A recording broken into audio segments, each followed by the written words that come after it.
है, और दीद तो ईद को ही होती है, यानी दीद वालों की ईद होती है। चांद रात को चांद नजर आ जाए तो अगले दिन ईद, और ना आए तो अगले दिन चांद रात जरूर होती है। फिर चांद रात को बाजारों में इतने चांद, हमारी तो वहीं ईद हो जाती है।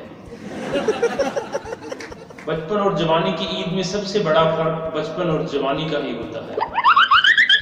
बचपन की ईद ईदी पे मौकूफ और नौजवानों की ज्यादातर क्रिकेट पे होती है। जवानों की ईद देने पे, और ज्यादातर जवान चूंकि शादीशुदा होते हैं तो उनकी ईद बेगमों के पीछे पीछे ही गुजरती है। बहुत बचपन की ईदें मुझे तो याद नहीं, यानी जब मैं कोई 2-3 साल का था।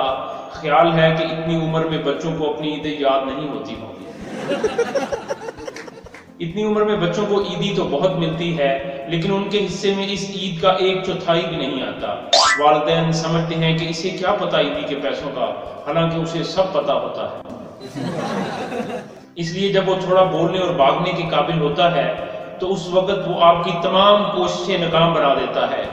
चाहे आप लाख बहाने बनाएं कि तुम्हारे शूज लेने नहीं जाना और बर्गर भी तो खाने जाना है, वो सब समझ गया होता है कि कौन से जूते और कौन सा बर्गर। पर उस वक्त वो शरीफुल नफ्स बच्चा ना तो मुंह से बोल सकता है और ना आगे लग के भाग सकता है, सिर्फ रो ही सकता है। और यहाँ रोने से सिर्फ बात नहीं बनती, वरना कितने ही मर्द अपनी बेगमों के आगे गिड़गिड़ाते हैं।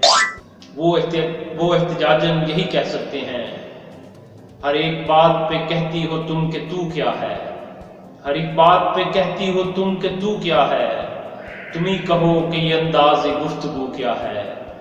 अगरचे घर की सदारत मिली हुई है मुझे, यहाँ पे सदर की बतलाएं कि आबरू क्या है।